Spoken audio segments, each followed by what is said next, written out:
हरे कृष्णा। आप सभी को शरद पूर्णिमा की हार्दिक शुभकामनाएं। इस बार शरद पूर्णिमा बहुत ही खास होने वाली है। सबसे पहली बात तो शरद पूर्णिमा के दिन ही साल का आखिरी चंद्र ग्रहण भी लगने वाला है। इसलिए आपको ये जानना जरूरी है कि शरद पूर्णिमा की पूजा किस प्रकार से की जाएगी, शाम को किस समय आप अपना उपवास खोल सकते हैं, कब तक आप चंद्र देवता की पूजा कर सकते हैं, यदि उस समय तक चंद्र देवता उदय ना हुए हो तो फिर क्या करना चाहिए। क्योंकि शरद पूर्णिमा की रात को चंद्रमा की रोशनी में खीर बनाकर रखी जाती है। मान्यता है कि रात में अमृत वर्षा होती है और चंद्रमा की रोशनी से निकलने वाली अमृत किरणें खीर को बहुत पवित्र बना देती है, जिसका सेवन करने से परिवार के सभी सदस्य निरोगी रहते हैं और शारीरिक रोग प्रतिरोधक क्षमता भी बढ़ती है। सभी प्रकार के कष्ट दूर होते हैं। तो ऐसे में चंद्रमा की रोशनी में खीर बनाकर रखनी चाहिए या नहीं चाहिए, सूतक काल कब से कब तक रहेगा, ग्रहण का समय क्या रहेगा और किस प्रकार से आपको सत्यनारायण भगवान की पूजा करनी चाहिए, कैसे अपना व्रत प्रारंभ करना चाहिए, क्या इस बार शरद पूर्णिमा से आप अपना व्रत प्रारंभ कर सकते हैं। अगर आप पहली बार पूर्णिमा का व्रत प्रारंभ करना चाहते हो तो फिर क्या करना चाहिए, ये सारी बातें आज की इस वीडियो में आप जानेंगे। उससे पहले मैं आपको बता दूं, हमारे चैनल पर आज पूर्णिमा की कथा और साथ ही सत्यनारायण भगवान की कथा भी सुनाई जाएगी। आप जरूर सुनिएगा। हिंदू धर्म में शरद पूर्णिमा का बहुत ज्यादा धार्मिक महत्व है। इस पावन तिथि को सुख, समृद्धि और सौभाग्य देने वाली माना जाता है। मान्यता है कि शरद पूर्णिमा की रात को जहाँ चंद्रदेव अमृत वर्षा करते हैं, तो वहीं माँ लक्ष्मी जी अपनी विशेष कृपा भी अपने भक्तों पर बरसाती है। आश्विन पूर्णिमा को कोजागरी पूर्णिमा भी कहते हैं, जिसका अर्थ होता है कि कौन जाग रहा है। मान्यता है कि शरद पूर्णिमा की रात को धन की देवी माँ लक्ष्मी उल्लू की सवारी करते हुए देखने निकलती है कि आखिरकार कौन जागकर उनकी और भगवान श्री हरि की आराधना कर रहे हैं। मान्यता है कि इस दिन माता लक्ष्मी और भगवान विष्णु की पूजा करने से व्यक्ति को सभी प्रकार के सुखों की भी प्राप्ति होती है। पूर्णिमा के दिन चंद्र देवता की भी पूजा की जाती है और पूजा के अंत में यानी रात को चंद्र देवता को अर्घ दिया जाता है। गाय के दूध और चावल की खीर बनाकर चंद्र देवता को भोग भी लगाया जाता है। इसके बाद इस खीर को रात में खुले आसमान के नीचे रख दिया जाता है। मान्यता है कि रात में चंद्रमा द्वारा अमृत वर्षा की जाती है, जिससे ये खीर अमृत के समान ही पवित्र हो जाती है और अगले दिन सुबह इस खीर को प्रसाद के रूप में परिवार के सभी लोगों में बांटा जाता है। मान्यता है कि इस पवित्र खीर को खाने से घर परिवार की सारी समस्याएं भी दूर हो जाती हैं। शरद पूर्णिमा के दिन कुछ बातों का ध्यान रखना चाहिए, जैसे कि इस दिन फल और जल का सेवन करके व्रत रखा जा सकता है। इस दिन केवल शुद्ध सात्विक भोजन ही ग्रहण करना चाहिए। जो लोग व्रत न रख पाए उन्हें लहसुन प्याज से बने भोजन का त्याग जरूर करना चाहिए। आज के दिन काले रंग के वस्त्र पहनने से या काले रंग का प्रयोग करने से बचना चाहिए। सफेद रंग के वस्त्र धारण करके पूजा करना या सफेद रंग के वस्त्र दिन भर धारण करना बहुत ही शुभ माना जाता है। व्रत रखने वाले भक्तों को भी और जो व्रत ना भी रख पाए हो उन भक्तों को भी व्रत की कथा अवश्य ही पढ़नी या सुननी चाहिए। शरद पूर्णिमा को रास पूर्णिमा भी कहते हैं। मान्यता है कि शरद पूर्णिमा की रात को ही भगवान श्री कृष्ण ने गोपियों के साथ महारास रचाया था। मान्यता है कि शरद पूर्णिमा की रात चंद्रमा 16 कलाओं से परिपूर्ण होकर अमृत की वर्षा करते हैं और इन 16 कलाओं वाला पुरुष ही सर्वोत्तम पुरुष माना जाता है। कहा जाता है कि भगवान श्री विष्णु जी के अवतार भगवान कृष्ण 16 कलाओं के साथ धरती पर अवतरित हुए थे और भगवान श्री राम के पास 12 कलाएं थी। शरद पूर्णिमा के दिन प्रातःकाल उठकर स्नान करने के बाद व्रत का संकल्प लिया जाता है। पवित्र नदी, जलाशय, कुंड में यदि हो सके तो स्नान जरूर करें। अगर आसपास नदी, जलाशय, कुंड या सरोवर नहीं है तो घर पर ही थोड़ा सा गंगा जल पानी में डालकर भी आप स्नान कर सकते हैं। घर के मंदिर में घी का दीपक जलाएं, भगवान विष्णु या फिर अपने इष्ट देवी देवताओं को सुंदर वस्त्र आभूषण पहनाएं। संकल्प लें कि आज आप व्रत रखने जा रहे हैं। घर के मंदिर में घी का दीपक जलाने के साथ ही आह्वान, आचमन, आसन, वस्त्र, गंध, पुष्प, अक्षत, धूप, दीप, तांबूल, सुपारी, नैवेद्य तथा दक्षिणा आदि अर्पित करके पूजा करें। इसके बाद भगवान विष्णु और माँ लक्ष्मी जी की भी पूजा करें। अपने कुल देवी देवताओं की पूजा करें, सत्यनारायण भगवान की पूजा करें। दिन भर उपवास रखें। शाम के समय में भी आप विधि विधान से पूजा करें। दिन के समय आप सत्यनारायण भगवान की कथा पढ़ सकते हैं। सत्यनारायण भगवान की कथा पढ़ने के लिए दोपहर के बाद का और सूर्यास्त से पहले पहले का समय सबसे उत्तम माना जाता है। शाम को चंद्रोदय से पहले स्नान करना चाहिए। उसके बाद चंद्र देवता को अर्घ दिया जाता है। जब आसमान में चंद्रमा विराजमान हो जाए तब उनकी पूजा की जाती है। चंद्र देवता को अर्घ दिया जाता है। ओम स्रांग श्रींग स्रों सह चंद्रमसे नमः इस मंत्र का जाप करके जो खीर आपने बनाई है उसका भोग चंद्र देवता को लगाया जाता है।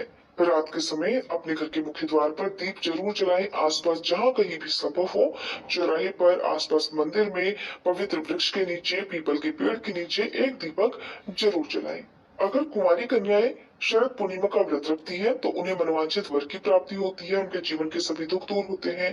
दाम्पत्य जीवन सुखद बनाने के लिए सुहागिन महिलाएं इस व्रत को रख सकती हैं। निसंतान महिलाएं संतान प्राप्ति की कामना से भी इस व्रत को रख सकती हैं। पूर्णिमा के व्रतों में बहुत शक्ति होती है। जैसी कामना और जैसे विश्वास के साथ इस व्रत को रखा जाता है, भगवान और माँ लक्ष्मी अपने भक्तों की उन सभी मनोकामनाओं को पूर्ण करते हैं। अब बात करते हैं इस बार की पूर्णिमा की, क्योंकि साल 2023 में आखिरी चंद्र ग्रहण भी रात को लगने जा रहा है। ऐसे में सबसे पहली बात तो ये ग्रहण हमारे देश में भी दिखाई देगा और इसका सूतक काल भी हमारे देश में मान्य होगा। और जब सूतक काल लगता है तो ग्रहण संबंधी नियमों का या सूतक संबंधी नियमों का पालन भी किया जाता है। ऐसे में इस बार पूर्णिमा का जो व्रत है वो बहुत ज्यादा लंबा नहीं होगा। आपको व्रत सूतक काल लगने से पहले पहले ही खोल लेना होगा, क्योंकि ये ग्रहण रात के समय लगने वाला है। मध्य रात्रि के समय लगेगा, जो कि शनिवार और रविवार के बीच में लगने वाला है। ऐसे में सूतक काल शाम 4:06 से प्रारंभ हो जाएगा, यानी शरद पूर्णिमा को शाम 4:06 से ग्रहण का सूतक काल लग जाएगा। तो आपको इस बात का ध्यान रखना है कि शाम 4:06 से पहले पहले आप शाम की जो भी पूजा है, कथा सुनना है, वो सब काम आप सूतक काल लगने से पहले पहले समाप्त कर लें। उसके बाद अपने मंदिर में कपड़ा ढके या फिर किवाड़ लगा ले, यानी मंदिर के कपाट बंद कर ले, क्योंकि सूतक काल के दौरान या ग्रहण की अवधि में मंदिरों में ना तो पूजा की जाती है, ना ही मंदिर की मूर्तियों को या पूजन सामग्री को स्पर्श किया जाता है।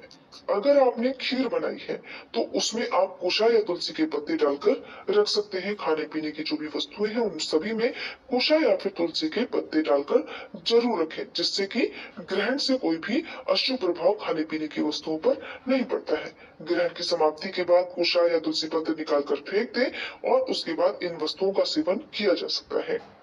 अब क्योंकि शरद पूर्णिमा की रात को ही जो खीर बनाई जाती है उसे चंद्रमा की रोशनी में रखा जाता है।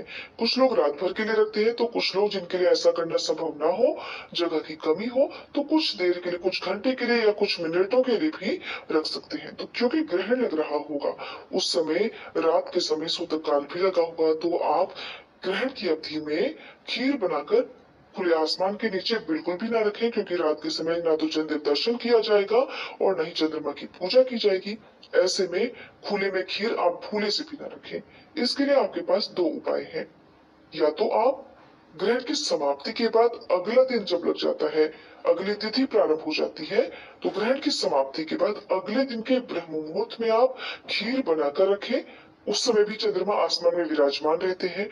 उस समय भी आप जो चंद्रमा की रोशनी में खीर है वो रख सकते हैं और कुछ देर रखने के बाद उसका प्रसाद रूप में सेवन कर सकते हैं।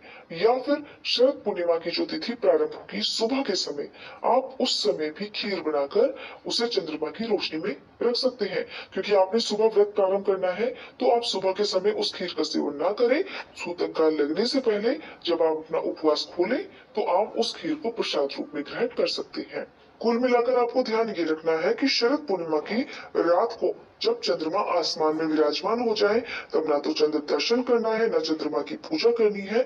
यहाँ तक कि आपको खीर बनाकर भी नहीं रखनी है।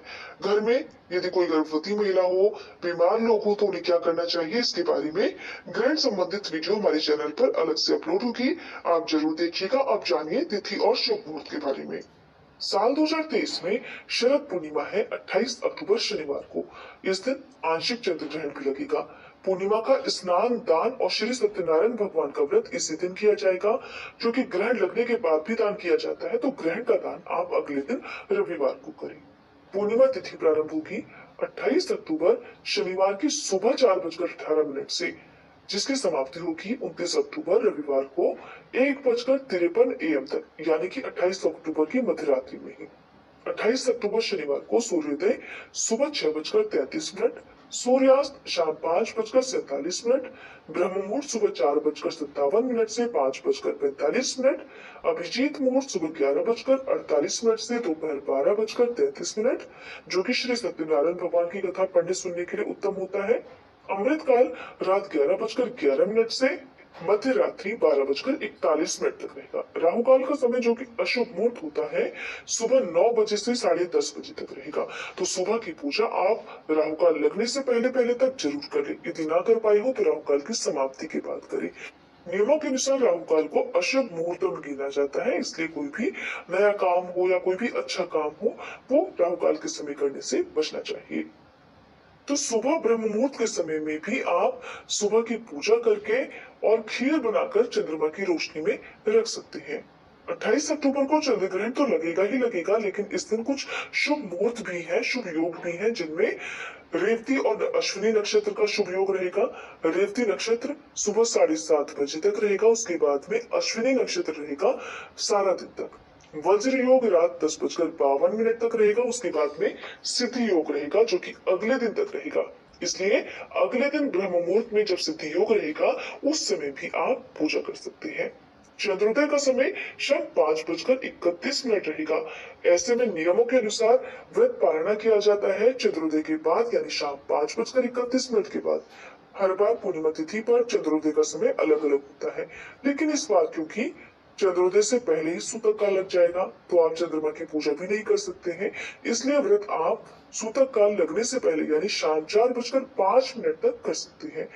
किसी भी ग्रहण के बाद कुछ न कुछ दान जरूर देना चाहिए। अगर आपकी कुंडली में चंद्र दोष है, किसी प्रकार का कोई भी कुंडली दोष है, तो आप उसके निवारण के लिए अगले दिन अपनी सामर्थ्य के अनुसार मौसमी वस्त्रों का, सब्जियों का, मौसमी फलों का, दूध का, दही का या घी आदि का दान कर सकते हैं। ऐसा करने से ग्रहण से होने वाला कोई भी दुष्प्रभाव आप या आपके जीवन पर नहीं पड़ेगा। उम्मीद है ये जानकारी आपको पसंद आई होगी। वीडियो अच्छी लगी हो तो लाइक करना मत भूलिएगा।